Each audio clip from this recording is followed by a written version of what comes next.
Chapter 21, Early 20th Century, presented by Group 9 members Omar Alcantar, Brittany Ellickson, Ashlyn Lawrence, Olivia Schmidt, and Mary Williamson.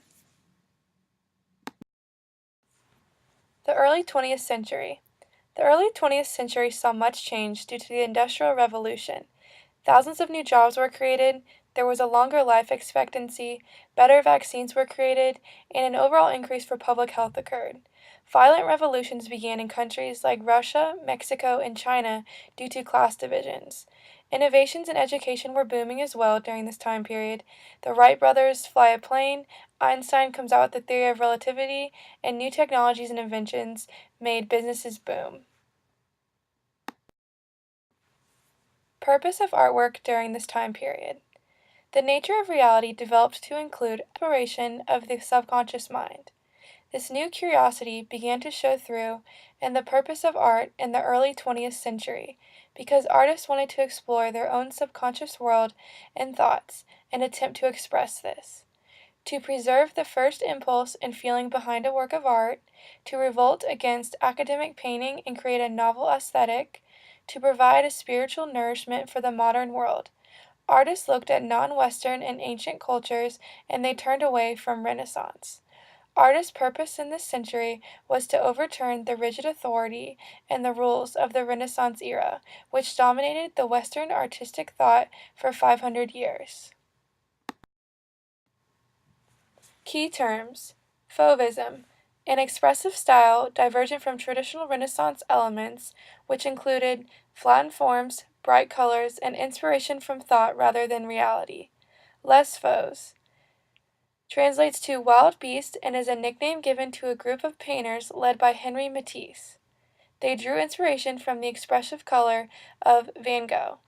They made their own use of color, intense and subjective.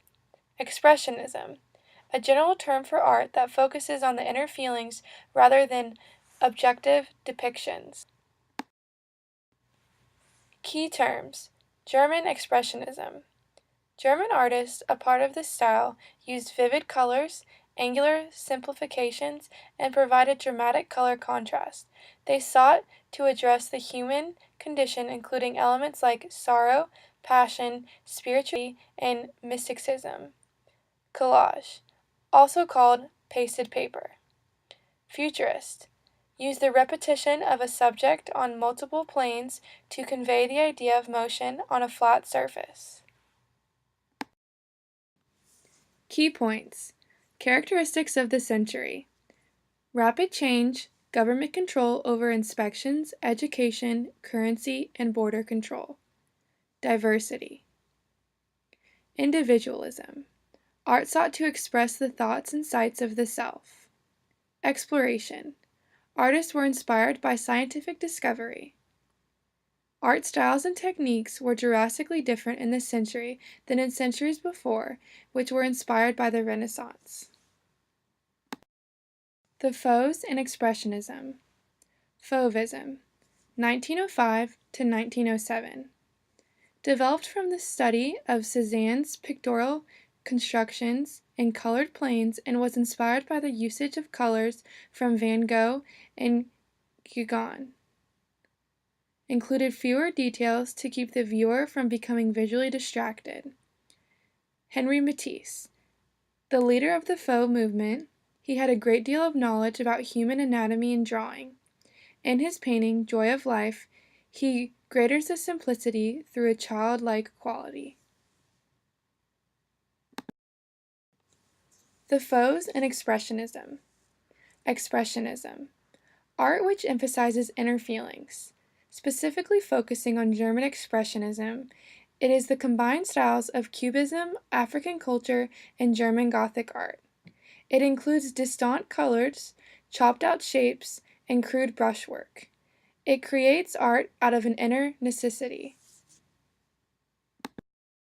Cubism, the most influential movement of the early 20th century. Color is secondary to structure in Cubism. The movement was started by Pablo Picasso, who made the first breakthrough, and George Braque, who developed specific vocabulary regarding Cubism. The two phases of Cubism 1. The analytic phase from 1910 to 1911. This included subjects were analyzed from various viewpoints, and the artist attempted to break down the subject into various parts. The second phase, synthetic phase, 1912, worked to build up or combine materials like one would in a collage. A movement towards abstract sculpture. Early 20th century sculpture continued to shift from naturalistic to abstract art. The Kiss is an example of this.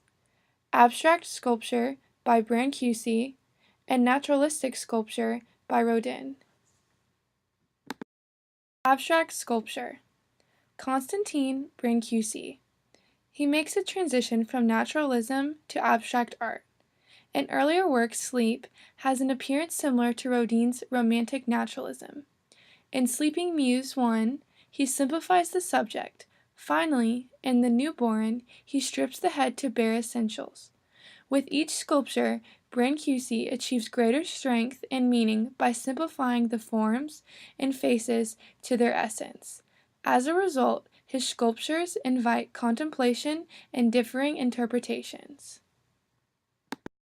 The modern spirit in America. The modern spirit in America was pushed to existence by the unveiling of many European artworks in the Armory Show in New York in 1913.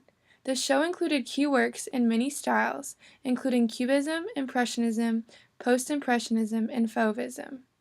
Georgia O'Keeffe created many pieces that mostly consisted of abstractions based in nature. She found emptiness stimulating. Frank Lloyd Wright, architect that designed prairie houses, which omitted walls between living and dining spaces. He changed the way contemporary designers make living spaces.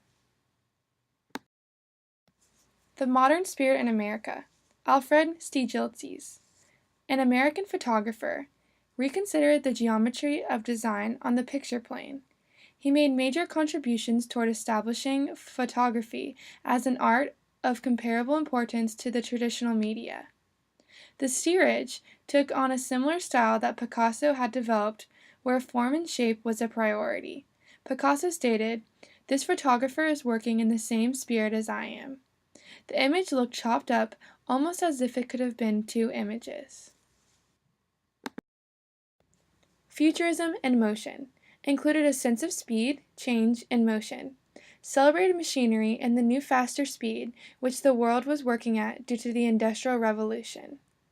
Giacomo Balla, in the painting to the right, the artist wanted to express the feeling of a car passing. Artist presentation. Pablo Picasso. Pablo Picasso was born in 1881 in Malaga, Spain. His father was an art teacher. At the age of 14, he began at the School of Fine Arts in Barcelona. In 1897, he won his first gold medal at a hometown exhibit. At the age of 16, he entered into Madrid's Royal Academy. He died in 1973 at the age of 91. Artist presentation, Pablo Picasso. Unique qualities of culture and time period from which Pablo Picasso is from.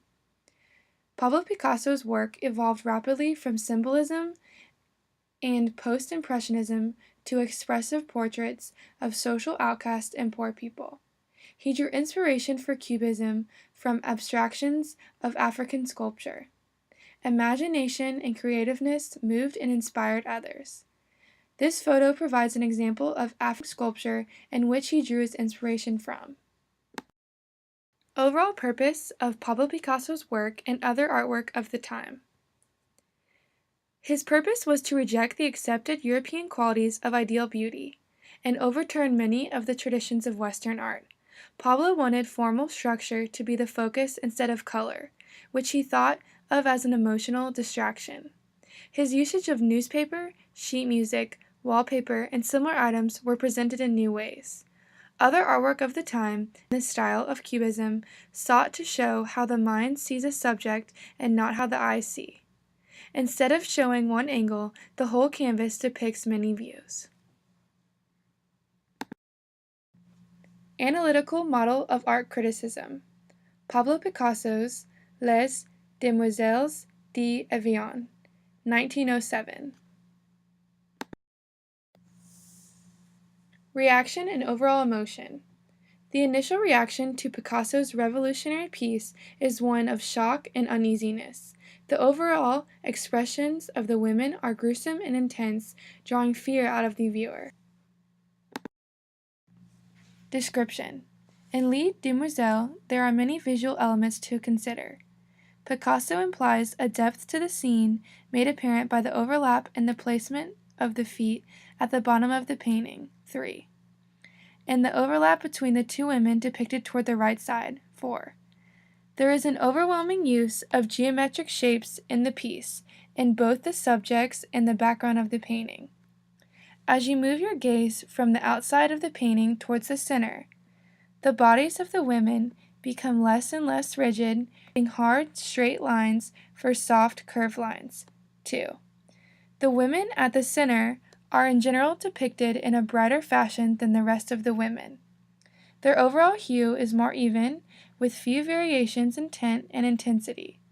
This contrasts dramatically with that of the 3 women towards the outside of the painting.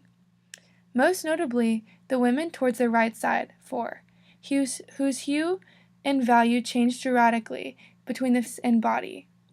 The women in the center are also shown in a more relaxed, flowing pose, their hands placed behind their head, both in a contrapposto position, where the poses of the women towards the exterior are more rigid and forced. The frontmost woman on the right, body facing the back of the scene, head turned almost 180 degrees, is put in an almost unnatural position. The unsettling expression on her face seems to accentuate this point, with a sternness implying that her pose is difficult to maintain.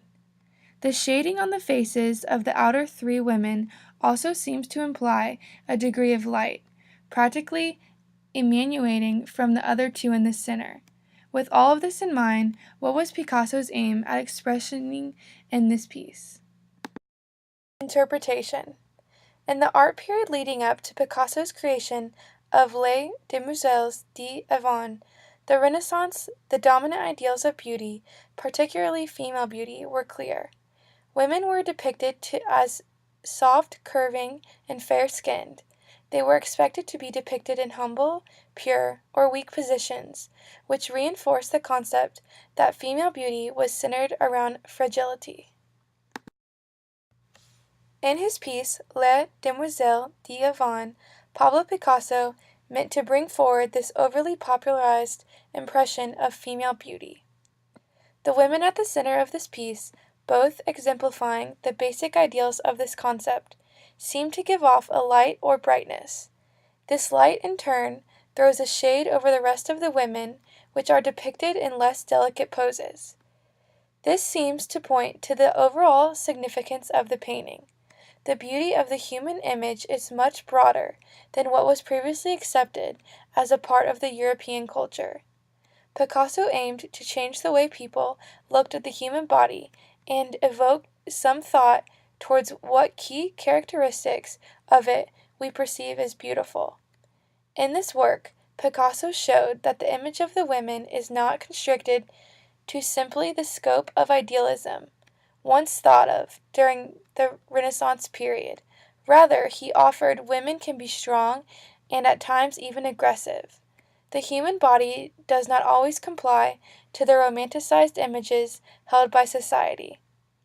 And no matter how much we idolize our ideal images, the ideal is not all that exists. Evaluation. From a socio-cultural standpoint, Les Demoiselles is invaluable. The statement that it made in regards to the perceptions of female beauty and the human body were groundbreaking. This painting is considered to be what ended the lingering ideals of Renaissance art and what opened the door to the development of Cubism. It is because of its importance in not only the artistic world, but also its application in the cultural perceptions of the human body that we value this painting at over $50,000.